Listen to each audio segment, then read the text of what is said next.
चलिए आज का वीडियो जो है आपके लिए महत्वपूर्ण होने वाला है। ठीक है, आज का क्लास जो है बहुत ही महत्वपूर्ण इस है ना। क्यों महत्वपूर्ण होने वाला है? देखिए, हमारा विभाज्यता के हमको नियम देखना है। विभाज्यता की हमको क्या करना है? जांच करना है कि भाई हमको कोई संख्या दिया गया है तो वह संख्या कौन सी संख्या से भाग जाएगा।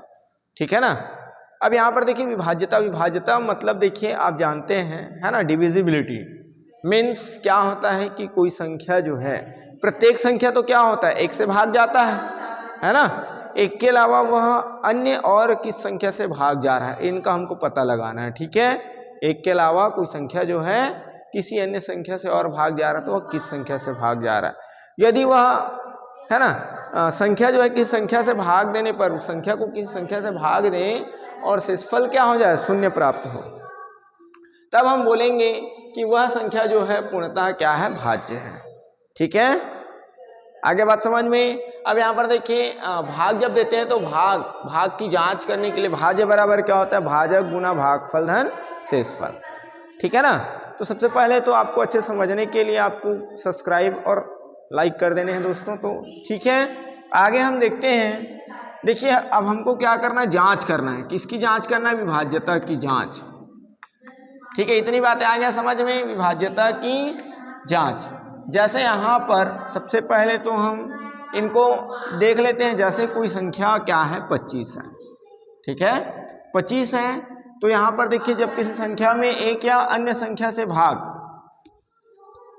तो देखिए एक से देंगे तो एक दूनी 2 हो जाएगा, 2 में 2 घटाएंगे शून्य आएगा, 5 को हम नीचे उतारेंगे है ना, एक पंचे कितना हो जाएगा, 5 हो जाएगा। तो ये क्या हो गया, क्या हो गया यहाँ पर 5 5 घटाए तो शून्य है ना। मतलब क्या है, 25 भाज्य है। कैसा भाज्य है? पूर्णतः भाज्य है, क्योंकि यहाँ पर शेषफल कुछ बचा है क्या, नहीं बचा है। आगे बात समझ में। ठीक है ना। ऐसे ही देखिए इसको हम 5 से भाग देते हैं तो 5 से भाग देंगे तो क्या हो जाएगा बेटा, ये आपका हो जाएगा 5 शून्यम शून्य। ठीक है ना, एक एक अंक को लेंगे, 2 में शून्य घटाएंगे तो हो जाएगा 2, 5 को नीचे उतारेंगे। अब 5 का पारा से पढ़ेंगे 25 से ज़्यादा ना हो तो क्या हो जाएगा, 5 पंचे 25 हो जाएगा। अब यहाँ पर देखिए 5 में 5 घटाए शून्य, 2 में 2 घटाए शून्य।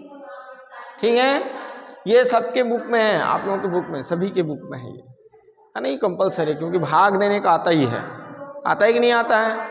अब हमको भाग देने के लिए कोई संख्या दिया जा रहा है ना, तो हमको पता होना चाहिए कि वो संख्या जो है किससे भाग जाएगा।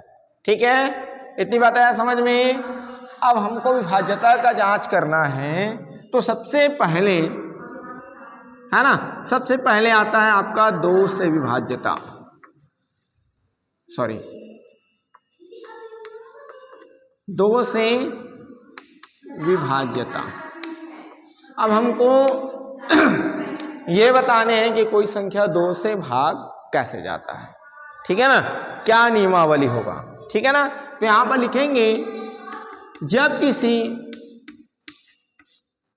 ठीक है, संख्या की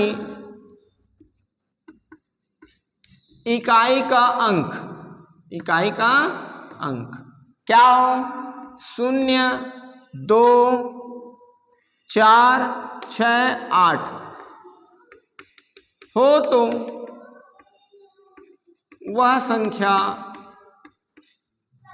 2 से, ठीक है, 2 से पूर्णतः क्या हो जाएगा, विभाज्य होगा। 2 से पूर्णतः क्या हो जाएगा, विभाज्य होगा, है ना। जैसे यहां पर हम बात करेंगे, जैसे कोई संख्या ले लेते हैं, जैसे शून्य वाला अंक ले लें, है ना, जैसे पहला शून्य वाला अंक ले लें, जैसे हम 3 2 0। ठीक है, इनको हम क्या करते हैं, देखिए 2 से भाग देकर देखते हैं। ठीक है, तो क्या हो जाएगा, देखिए 2 एकम 2 का पारा वैसे पढ़े 3 से ज्यादा ना हो। ठीक है, 3 में 2 घटाएंगे तो क्या आएगा, 1, 2 को नीचे उतारेंगे। ठीक है, फिर क्या हो जाएगा, 2 6 का 12। अब यहाँ पर क्या, 2 में 2 घटाए शून्य, 1 में घटाए शून्य, इसको हम नीचे उतार लिए। फिर क्या हो जाएगा, 2 शून्य शून्य। ये देखिए यहाँ पर शेषफल क्या आ रहा है, 0 आ रहा है। मतलब 320 क्या है, 2 से विभाज्य है ना। ऐसे ही यहाँ पर आप देख सकते हैं भाग देकर आप कोई भी संख्या लिख सकते हैं। जैसे देखिए मैं 120 लिख दूँ, है ना, ठीक है, 122 लिख दूँ या 200 कितना लिख दूँ, 44 लिख दूँ। तो देखिए इकाई का अंक, यहाँ पर इकाई का अंक 2 है, सॉरी 0 है, यहाँ 2 है, यहाँ 4 है ना। 546 लिख दूँ, ठीक है। 1000 क्या लिख दूँ, 8 लिख दूँ। तो देखिए जैसे यहाँ पर देखिए 0 आता है, 2 पंचे 10, है ना, यहाँ पर 2 एकम 2 आता है कि नहीं आता है। तो ऐसी संख्याएं जो हैं क्या हो जाएगा, 2 से विभाज्य होगा। आगे बात समझ में कि नहीं आया। दूसरा बेटा 3 से विभाज्य,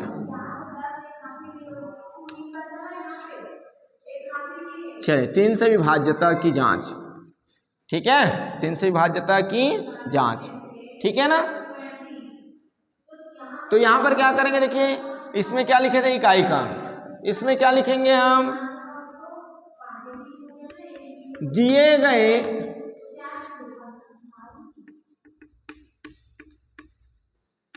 संख्या के अंकों का योग, अंकों का योग, ठीक है, 3 अथवा क्या हो, 3 का गुणज हो, 3 अथवा 3 का गुणज हो तो वह संख्या क्या हो जाएगा, 3 से पूर्णतः विभाज्य होता है, यह विभाज्य कहलाता है, विभाज्य कहलाता है, ठीक है। जैसे यहां पर हम देख सकते हैं, क्या देख सकते हैं, देखिए जैसे 1 2 3 ठीक है, 1 2 3 अंकों का योग के अंकों का योग, ठीक है। तो अंकों का योग क्या हो जाएगा भाई, 1 धन 2 धन 3, ये देखिए 3 के लिए हम ऐसे जोड़ेंगे, ठीक है ना। जोड़ेंगे तो क्या हो जाएगा, 3 में 2 जोड़े, 5 में 1 जोड़े, 6। अब देखिए 6 जो है 3 के पहाड़ा में आता है कि नहीं आता है, और जो उसके पहाड़ा में आएगा मतलब वो क्या है, उसका गुणज है, पहाड़ा में आएगा मतलब क्या है, गुणज है ना। तो यहाँ पर देखिए 6 3 से भाग जाता है, तो ये संख्या भी क्या हो जाएगा, 6 3 से भाग जाता है, तो ये जो 123 है ये भी क्या हो जाएगा, 3 से भाग चला जाएगा। आ रहा बात समझ में कि नहीं आ रहा है, मोन्टू आपके भी बुक में है ये, ठीक है ना, देखिएगा ठीक है। एक अगला मैं ले लूं, जैसे 6 3 9, चलो इसको जोड़कर बताओ, 6 धन 3 धन 9 कितना हो जाएगा, ये आ जाएगा आपका 18, अंकों का योग कितना हो जाएगा, 18 होगा कि नहीं होगा। तो 18 3 के पहाड़ा में आता है कि नहीं आता है, आता है, आता है ना। तो यहां पर ये आपका 639 3 से विभाज्य होगा कि नहीं होगा, होगा, ठीक है। ऐसे ही हम यहां पर बात कर सकते हैं, देखिए 121, तो यहां पर देखिए 1 धन 2 धन 1 मतलब कितना हो जाएगा, 4 हो जाएगा। तो क्या 4 जो है 3 के पहाड़ा में आता है, नहीं आता, ठीक है, 4 जो 3 के पहाड़ा में आता है क्या, नहीं आता, मतलब 121 जो है क्या होगा, पूर्णतः विभाज्य नहीं होगा। आगे बात समझ में आ गया ना भाई। 3 से विभाज्यता के लिए आपका अंकों का योग क्या होना चाहिए, 3 का पूर्णतः गुणज होना चाहिए, ठीक है। चलिए बेटा नोट करेंगे। चलिए आगे आपका आ जाएगा, देखिए 4 से विभाज्यता, ठीक है। 4 से विभाज्यता की जांच करेंगे तो यहां पर देखिए जब किसी संख्या के, है ना, अंतिम 2 अंक अंतिम 2 अंक 4 से विभाजित होते हैं, 4 से विभाजित होते हैं, तो वह संख्या भी 4 से पूर्णतः विभाज्य होगा। 4 से पूर्णतः क्या हो जाएगा? विभाज्य होगा। ठीक है, जैसे देखिए, जैसे मैं यहां पर लिख दूं, देखिए 124 है ना, तो 124 में अंतिम 2 अंक क्या है? 24 है। अंतिम 2 अंक क्या है? 24। और 24 बेटा 4 से भाग जाता है नहीं, 24 4 6 तो 24 है ना। तो 100 देखिए, जब 24 4 से भाग जा रहा है तो 124 भी क्या हो जाएगा? 4 से भाग चला जाएगा। ठीक है, 2 5 है ना, 2528। ठीक है, 2528। तो हमको आगे का अंक नहीं देखना है, पीछे के 2 अंकों को देखना है ना। ठीक है, आगे कोई भी अंक रहे हमको उससे कोई मतलब नहीं है, हमको कौन सा अंक देखना है? ये 2 अंक है ना। 4 के पहाड़ा में 28 भाग जाता है कि नहीं जाता है? 4 7 28 है ना। ठीक है, आगे हम 3 1 2, ये देखिए 4 के पहाड़ा में 20 आता है कि नहीं आता है?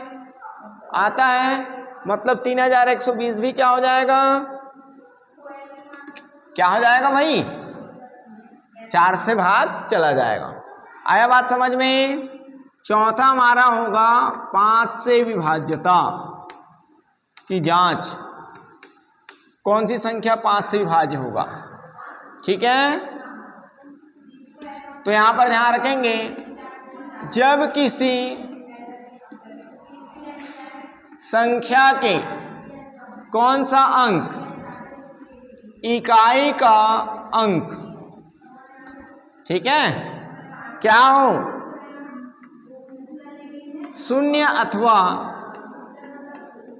5 होता है। 0 अथवा क्या होता है?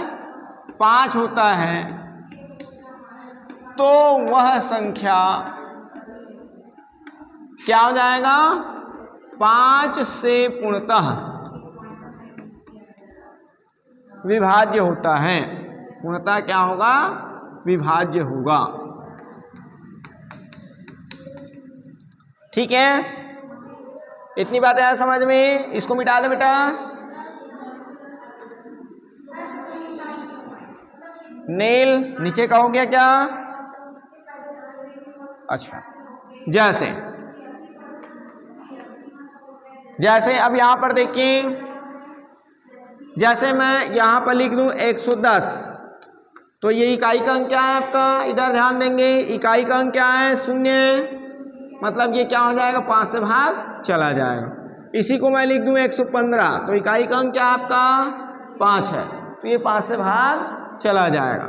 इसी को मैं ऐसे लिख दूं, है ना, 2025, तब भी क्या हो जाएगा? देखिए 2025, ये आपका क्या हो जाएगा? 5 से भाग चला जाएगा। ठीक है, आगे बात समझ में? एक्सेट्रा ETC इत्यादि। इसके बाद आता है आपका 5वां, 6 से विभाज्यता। ठीक है, अब कौन आता है? 6 से विभाज्यता। तो 6 से विभाज्यता में हम क्या करेंगे? देखिए, जब कोई संख्या जो है, ठीक है, जब कोई संख्या किन से? 2 और 3 से, ठीक है, बैठ जाइए बेटा। ठीक है, जब कोई संख्या 2 और 3 से अलग अलग, है ना, मतलब कोई संख्या जो है 2 से भी भाग चला जाता है और 3 से भी भाग चला जाता है। जब कोई संख्या 2 और 3 से अलग अलग विभाज्य होता है ना, तो वह संख्या क्या आ जाएगा? 6 से भी पूर्णतः विभाज्य होगा। पूर्णतः क्या हो जाएगा, विभाज्य होगा। आगे बात समझ में। तो 6 से विभाज्यता की जांच के लिए हमको ये देखना है कि कोई संख्या जो है 2 अथवा 3 से पूर्णतः विभाजित होता है कि नहीं। ठीक है, ये भी आपके बुक में है तिलेश्वर, इसको ध्यान से देखना है आपको। ठीक है, अब यहां पर क्या हो जाएगा देखिए, जैसे हम क्या करें, देखिए कोई अंक लिख लेते हैं, है ना, कोई भी अंक लिख लो, 2 5 2। अब इनमें देखिए, इधर ध्यान दीजिए, इकाई का अंक क्या है, 2 है, मतलब 2 से भाग चला जाएगा, निश्चित है ना।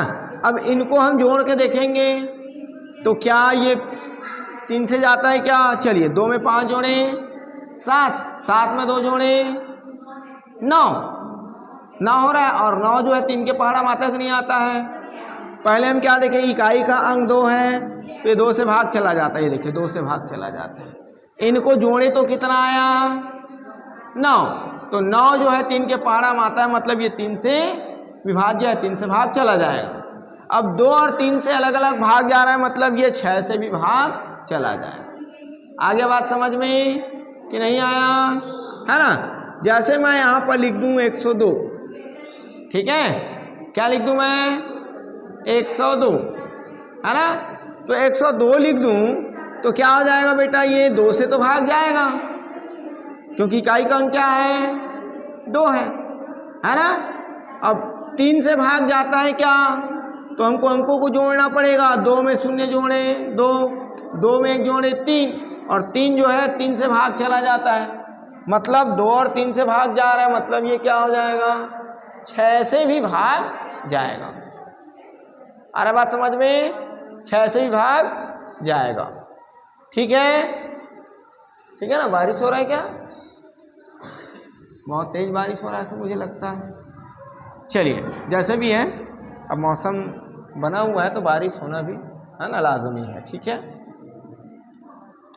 जैसे मैं यहां पर लिख दूं 104, क्या लिख दूं मैं, 104, तो 104 इकाई का अंक क्या है, 4 है, मतलब 2 से भाग चला जाएगा, किंतु ये 3 से भाग जाएगा क्या, 3 से भाग जाएगा क्या भाई, 4 में 0 जोड़े 4, 4 में 1 जोड़े 5, और 5 जो है 3 से भाग नहीं जाता, ये केवल 2 से भाग जा रहा है, 3 से नहीं जा रहा है, तो 6 से भाग जाएगा क्या, नहीं जाएगा, है ना। आगे बात समझ में कि नहीं आया, आ गया, है ना। तो ऐसे एक्सेट्रा इत्यादि। ठीक है, छठवां आपका है 7 से विभाज्यता। ठीक है, चलिए नोट करिए पहले।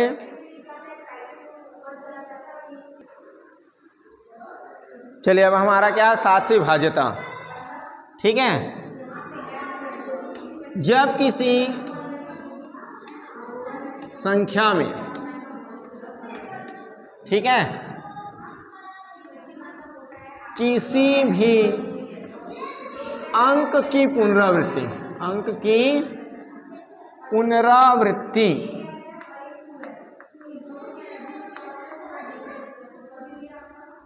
6 के गुणज में हो, 6 के गुणज अर्थात 12, है ना, 6 12 18 एंड सो ऑन, है ना, 12, ठीक है, हो, तो वह संख्या क्या हो जाता है, 7 से पूर्णतः विभाज्य होता है।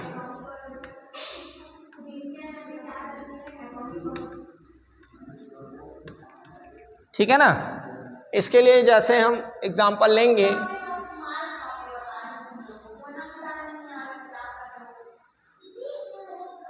चलिए जैसे हम कोई अंक ले रहे हैं, जैसे 5 ले रहे हैं ना, तो 5 को हमको कितने बार लेने पड़ेंगे, 6 बार, 1 2 3 4 5 6 बार, है ना। या हम उसको कितने बार लेंगे, 6 के गुणज में बार बार 6 बार आएगा, 12 बार 18 बार उनकी पुनरावृत्ति होगा। ठीक है ना। जैसे मैं 1 ले लूँ, ये देखिए कितने बार हो गया, 6 बार। इसी को हम 12 बार भी करेंगे तो क्या हो जाएगा, ये 1 2 3 4 5 6 7 8 9 10 11 12, ये क्या हो जाएगा, 7 से पूर्णतः विभाजित हो जाएगा, है ना। मतलब संख्या की पुनरावृत्ति कैसे हो, 6 बार हो, 12 बार हो, 18 बार, अर्थात 6 के गुणज में हो, ठीक है। तब वह संख्या क्या होता है, 7 से पूर्णतः विभाज्य होता है। आगे बात समझ में कि नहीं आया, एक्सेट्रा etc, ठीक है ना। 7 के बाद कौन सा संख्या आता है, 8 से विभाज्यता। 7 के बाद कौन आएगा, 8 से विभाज्यता। तो यहां पर देखिए क्या करेंगे, किसी भी संख्या के अंतिम 3 अंक, मतलब अंतिम 3 का मतलब यह है इकाई, दहाई, सैकड़ा, ठीक है। अंतिम 3 अंक क्या होते हैं, 8 से विभाज्य होता है, तो वह संख्या भी 8 से पूर्णतः विभाज्य होगा। 8 से पूर्णतः क्या हो जाएगा, विभाज्य होगा। किसमें बेटा, इसमें 12 बार, हाँ, है ना। कोई भी संख्या क्या हो जाए, देखो 5 को 6 बार लिखे हैं, 5 12 बार भी हो सकता है, 18 बार। ये देखिए लिखा हूं मैं, 6 12 18 24, है ना, 30, ठीक है। ऐसे बार बार क्या हो, पुनरावृत्ति हो 6 के गुणज में, तब वो संख्या जो है 7 से क्या हो जाएगा, पूर्णतः विभाज्य होगा। सॉरी,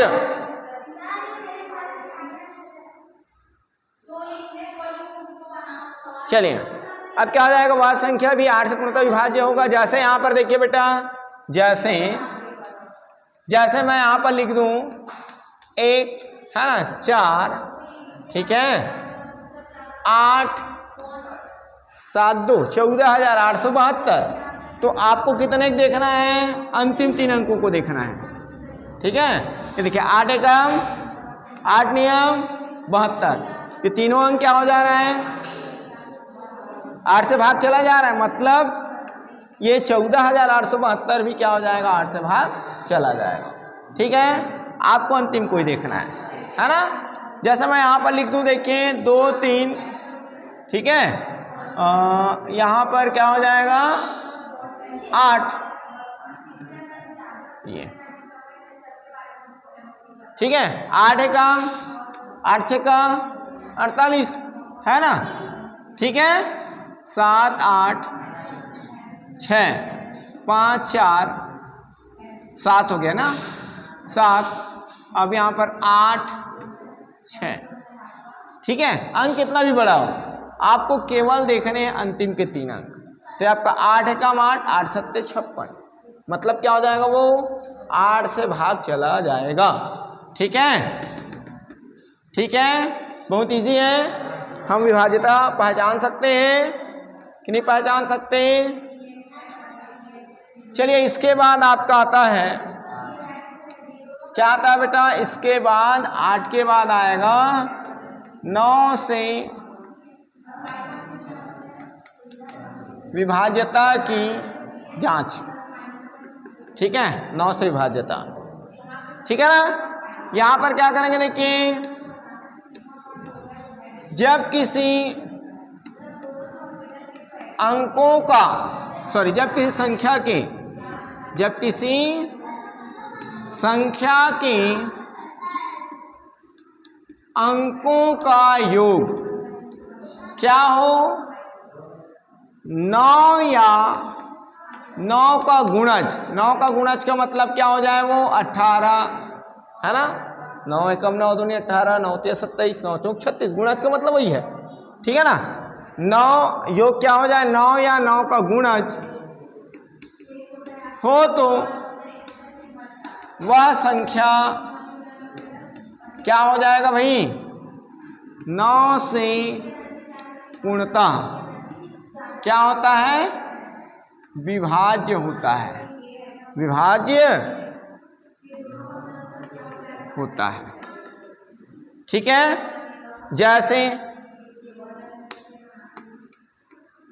जैसे कोई भी अंक ले लेते हैं, ठीक है ना। जैसे कोई अंक हम ले लेते हैं, कौन सा अंक ले लें, 2 3 5, ठीक है ना। 2 3 5 235 हो गया, ठीक है। ये कितना हो गया देखिए, 5 3 8, 8 और 2 10, 10 में मैं यहाँ पर क्या कर दूं 8, है ना। तो इनको जोड़कर देखो, 2 धन 3 धन 5 धन 8, कितना हो जा रहा है ये टोटल, ये टोटल हो जा रहा है 18 हो जा रहा है, कितना हो जा रहा है 18, है ना। 8 5 13, 13 3 16, 2 18। और देखिए 18 जो है 9 के पहाड़ा में आता है कि नहीं आता है, आता है। मतलब ये जो संख्या जो है क्या हो जाएगा पूर्णतः किससे, 9 से विभाज्य हो जाएगा। ठीक है, ये तो एक हो गया। दूसरा क्या, दूसरा अंक मैं यहाँ पर ले लेता हूँ, देखिए 2 3 4 ले लूँ, तो इनके अंकों का योग क्या हो जाएगा, 2 धन 3 धन 4, मतलब क्या हो जाएगा 2 और 3 5 4 9, 2 और 3 5 4 9, मतलब क्या हो जाएगा, ये संख्या भी क्या हो जाएगा 9 से पूर्णतः विभाज्य होगा।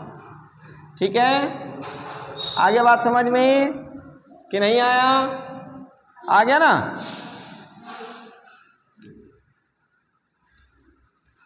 अब हमारा अगला आ जाता है, अगला कौन सी विभाज्यता की जांच, 10 से।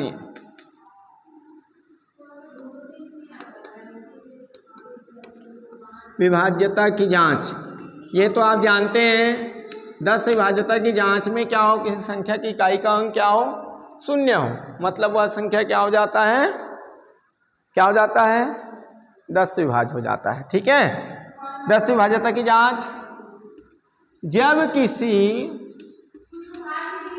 भी संख्या के कौन सा अंक, इकाई का अंक क्या होता है 0, है ना, होता है,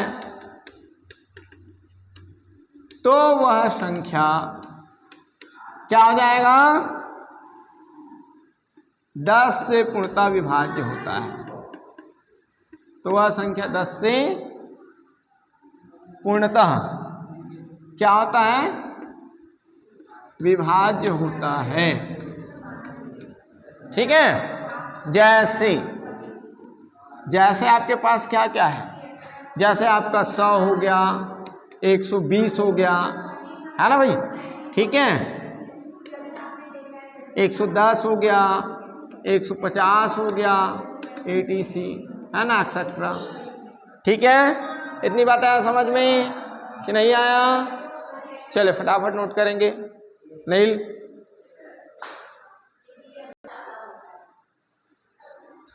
चलिए अगला क्या आपका 11 से विभाज्यता की जांच। इसकी परिभाषा क्या लिखा हुआ है, यदि किसी संख्या के सम स्थानों के अंकों का योग, है ना, और विषम स्थानों के अंकों के योग का अंतर क्या हो, 0 हो, तो वह संख्या क्या होता है 11 से विभाज्य होता है। ठीक है, देखिए जैसे हमारे पास 13,574 है, अब इनका सम कौन सा कहलाएगा, देखिए 1 2 3 4 5, तो सम अंक कौन सा हो जाएगा, ये देखिए मैं नीचे पॉइंट कर रहा हूँ, है ना, दूसरे स्थान पर, और ये आपका चौथे स्थान पर, ये आपका सम कहलाएगा। ठीक है, सम अंक है। और 3 और 7 कौन से स्थान पर है, सम स्थानों पर है, 2 और 4, बल्कि 1 5 और 4 कौन से स्थानों पर है, विषम। तो देखिए सम स्थानों के अंकों का योग, तो हम 3 और 7 को जोड़े, विषम स्थानों के अंकों का योग तो 1 5 और 4 को जोड़े। ठीक है, इनको जोड़ देने के बाद ये कितना आ रहा है आपका 10 आ रहा है, और इसको घटाएंगे तो इनका अंतर कितना आ रहा है, 0 आ रहा है। मतलब देखिए 0 आ रहा है, तो यह संख्या क्या हो जाएगा 11 से पूर्णतः विभाज्य होगा। ठीक है, इसकी दूसरी परिभाषा भी है कि यदि किसी संख्या की पुनरावृत्ति क्या हो, सम हुई हो, है ना, सम में हुई हो, जैसे 2 बार 4 बार 6 बार 8 बार 10 बार, है ना, तो वह संख्या क्या हो जाएगा 11 से पूर्णतः विभाज्य होगा। ठीक है। जैसे यहाँ पर देखिए 5, 5 कितने बार पुनरावृत्ति हुआ है बेटा? 4 बार। 4 बार, 4 क्या है? सम संख्या है, मतलब क्या हो जाएगा? 11 से विभाज्य होगा। यदि 5 हमारा 3 बार हुआ रहता तो क्या ये 11 से विभाज्य होता? क्या नहीं होता, है ना। ये 5 बार भी हुआ रहता तो नहीं होता, सम में होना चाहिए, ठीक है। जैसे यहाँ पर 6 कितने बार है? 1 2 3 4 5 6 बार है, तो यहाँ पर क्या हो जाएगा? 6 जो है 11 से पूर्णतः विभाज्य होगा, है ना। 7 कितने बार है? 4 बार है, सम संख्या है, मतलब ये क्या हो जाएगा आपका? 11 से पूर्णतः विभाज्य होगा। 8 कितने बार है? 8 बार है ना, मतलब सम संख्या में हुआ है, तो ये भी क्या हो जाएगा? 11 से पूर्णतः विभाज्य होगा। आ गया बात समझ में कि नहीं आया? बहुत इजी। अब कोई भी संख्या दिया रहेगा, आप क्या कर सकते हैं? भाग दे सकते हैं, ठीक है ना। ठीक है, चलिए, ओके।